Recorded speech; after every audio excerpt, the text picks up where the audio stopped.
халқымыздың мақтанышы тіл ғылымның абызы Рабиға Сатығалиқызы сыздықтың өмірі мен еңбегіне арналған іс-шарада бас қосып отырмыз.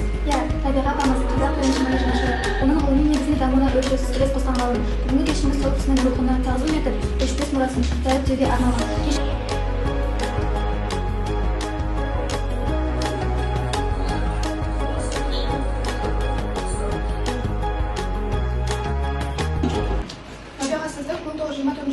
Жылы 17 тамызда дүниеге келген. Келді тиіп алып, уақыт жоқ. Құға тиіңдер ме?